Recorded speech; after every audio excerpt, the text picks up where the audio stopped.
Welcome to the LitChix podcast. We are Mary Ellen Humphrey, and I am Susan Landrigan, and we're coming to you from the Innovation Studio at Lakeshore Center for the Arts in Westfield, New York. Today, we're going to discuss creating a family heirloom or a legacy book. Correct. So sometimes people will say they want to write a book or they want to have a book, but they don't really have any idea of what they want to write a book about. And there's a lot of interest now with leaving a legacy of family history or things that are happened in your lifetime with your family or with your friends or whatever. So what we're going to do today is we're going to talk about some examples of how you can do that.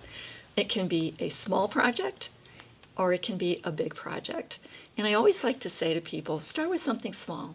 Start with a story maybe that you remember. You've got photos in your photo album from, 1982 when you went to the Grand Canyon or whatever it is, and start there with a story and put together something that you might want to give to your family as a gift. So here's Christmas coming up, and we have, I don't know about you, but I have everything I could possibly want, and I know my family pretty much does too, but there's something about a book that talks about your family in some way that you can keep and cherish for a long time. And I did bring a few examples today that we can share about people I know who've done this. The very first one, it's very simple. This book was done in 2004. It was done before print on demand, which is the KDP platform, Amazon and Barnes & Noble and other various online platforms, which make it easy. But back in the day when Barbara did her stories, we had this done by a local printer, and it was perfect bound by them. And it's only 65 pages. And what Barbara did is she wrote the most important pieces of her life with her family. And there's probably half a dozen or more stories in here. Let me see. Well, there's probably a dozen stories in here. And things like wrong deliveries, the night of the circus, my Aunt Mary's kitchen, the 27-year affair. I'm not sure what that was. But so Barbara was this wonderful grandmother who loved her family, and she wrote these stories to give to them. And she wrote them in 2004, and she passed away in 2018. And after she passed away, I got a really wonderful letter from her family members thanking me, because this then became even more valuable to them.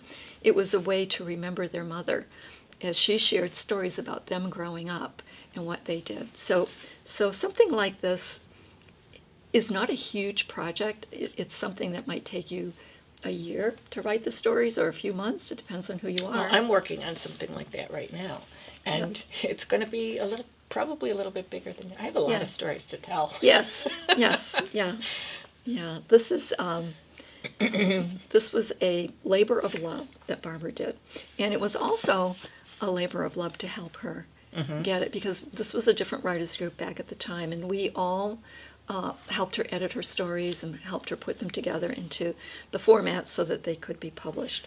So that's one example. I have another example here. This is called saddle stitching, and that is stapled in the middle. And this is a pretty easy thing to do. You can even do it yourself if you want. And this is a genealogy of the Free family, which was my mother-in-law's family. And it was done by several family members who did some research to find out where that side of the family came from.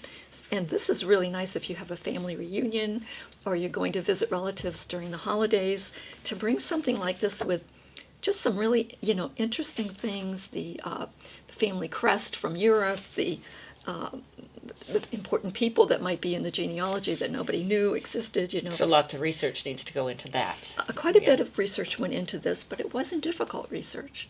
There's a lot of places now where you can find information, So this is another example. And then one of our members in the Lakeshore Center for the Arts Writing group, Sue Poster, did a wonderful story. And again, it's not a huge story, but it's a story about a very interesting person in her life, a family friend that meant a lot to her. And her family, her son and her husband. And so these are wonderful stories, even if you're not related, to read them and to see this insight into a character who played such a big role in her life. And so again, this was done on print on demand. And again, a writers group helped. If you're going to be writing something, it's nice to have someone review it and feedback and catch mistakes and maybe clarify sentences and that sort of thing. But these are not commercial books. These aren't books that you're going to put out there for everybody and their neighbor to buy. This is for family and friends. Although you could. You could. Absolutely no reason you couldn't, unless you have a reason not to. This is a big example. So this book here is quite a bit of work. And this is a collection of stories by Sharon McIntosh, who is, I believe she's 84. And this was done a couple years ago with the writers group. A couple of us got together. She had amazing storytelling ability. She grew up in Sherman, New York, and she told all these stories about her life on the farm and her brother Connie, and it's entitled Connie and Me, and things that are nostalgic, that are bygone years that we don't really know anymore. And what's interesting about Sharon is that she wanted the book done, and she wanted to have what she called a not awake, but she had a word for it. She wanted to do it before she passed away. A celebration with her, a pre-celebration, rather than after. With her present. So she reserved a restaurant nearby, and I don't know, it was packed. 50, 100 people were there, and they all got a copy of her book, and they all talked about stories about Sharon. And so this one really was very heartening to do, because it meant so much to so many people. But once again, it's not a book that maybe would have widespread commercial abilities. It might, but it probably wouldn't. Now, you don't always have to do your family. You can do something that you're interested in. So here's an example of that. This is called Wild Recipe Books, and it's one of my favorite little books. So many years ago, someone who was really into hunting and fishing got me interested in finding recipes, and I went through all these old pioneer cookbooks and my grandmother's recipe books and all this stuff, and I put together a whole bunch of wild recipes, and some of them are actually really good, especially the blueberry muffins, fiddleheads. And I came from Maine, and in the summertime, my brothers and I would go out in the woods and get bags of fiddleheads. I don't see them around here, but in Maine they're pretty plentiful. And I didn't realize how good they are. They're kind of in between asparagus and spinach or something. They're like a mild green flavor. And so this has got fiddleheads. It's got how to candy rose petals. Oh. It even has how to cook frog legs and... How to candy what? How to candy rose petals. Rose petals. Say that louder. I'm sorry, my voice is fading. I'm showing my age.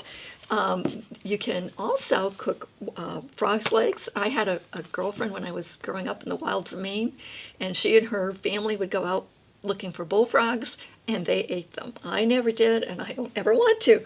But if you do, there's a recipe in here how to do that. So that it can be a fun book.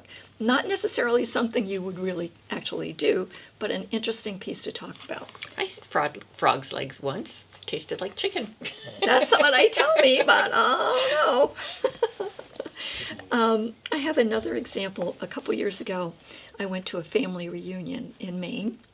As you can probably tell, I'm from New England. And I hadn't seen my cousins for decades. But we had, of course, the common ancestor, my grandparents, my maternal grandparents, Ernest and Frances Garnett. And since I had a little bit of their genealogy, I thought, wouldn't it be nice to put together a book of stories? So I wrote to all of them, emailed everybody that I knew, and said, send out the word, send me your stories, and I'll put it together. And we came up with this wonderful book of stories from all their perspectives about my maternal grandparents. And Because everyone does have a different Yeah. perspective. absolutely. Yeah.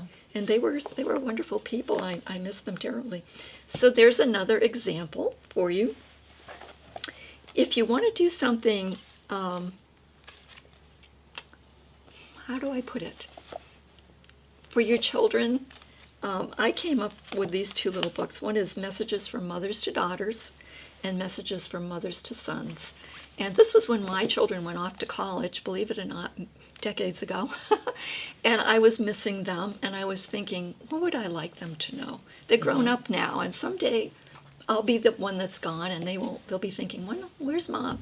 And what would I like them to know? And I came up with these messages, but they're not just mine. I asked my writer friends to contribute to it. So there's a whole bunch of people who wrote stories and poems for these books. And in each one, I left room so anybody can add their own stories. Mm-hmm. Well, I sent this off to my son, a big burly guy, and I didn't think too much of it. And a few days later, I get a phone call, and he says, Mom, why did you do that? And I said, why did I do what? And he said, you made me cry, Mom. And I said, yes. It achieved the result that you wanted. You never know when you write something what it's going to do. But it was a piece called Last Times, and it was about the last time that he came running home from school and hugged Mommy and was crying about somebody who bullied him or something. And it was just very sweet. And apparently he thought so too, although he probably won't admit it today. And then another prospect is if you know somebody in your life that you really are fascinated by, someone, maybe it's a local person or somebody that's discarded and people don't look at. And this was true with my friend Milton. Milton was a wonderful fiddle player, an old-time fiddle player, and after he and I spent a whole 30 days going through all of his memoirs and his stories, and I put them all in a book for people who had an interest in folk music like he did. The opportunities, the ideas are endless. My message today is do it. Do it for yourself, but do it as a gift to others, and you won't regret it. It'll be a lot of fun. You'll discover all kinds of things, and people will just engage in discussion about it. What do you think? I think we should go on to the word for the day. Let's find a good word. Okay. How about daring do? Ooh, daring do. And an action displaying heroic courage. I need to put that in my book. In fact, I think it is in my book. My book I'm working at. Well, that I just did. I think it's heroic and courageous just to write a book. So, am I daring do? Well, at least at the beginning, isn't it? Don't you need courage at the beginning when you're Heroic writing? courage. Yeah. Action displaying heroic courage. Yes, I will say to all the people out there who are now in this month of November engaged in NaNoWriMo, which is National Novel Writing Month, who are tackling this incredible challenge to write a 50,000 word first draft of a new book. You have an action displaying heroic courage, daring do, and I'm hopeful and I'm encouraging you, don't give up, keep going, you can do it. Mm-hmm. Yeah. And I think the first time you're afraid, am I any good? It doesn't matter. Yeah, imposter syndrome. I just wrote a little story about that. I'll share it next time.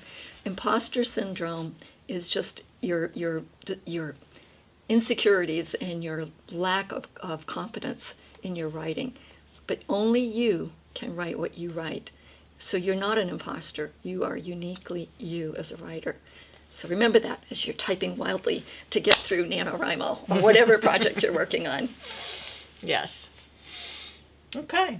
Right. And, back to what we were talking about before, did I mention that I wrote a memoir about my mother? Oh, no, tell us. Yes.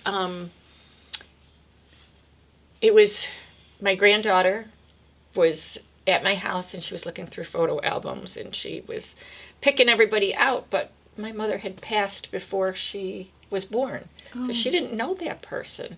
And that gave me Oh my goodness. the idea to write a book about my mom. Isn't that nice? And now your daughter has at least a sense of who she was. Yes. Yeah. I'm not sure how much she has read of it. But because- it's there. Yeah. And she will read it at some point. Mm-hmm. Yeah, I agree. That's amazing. Mm-hmm. Thank you.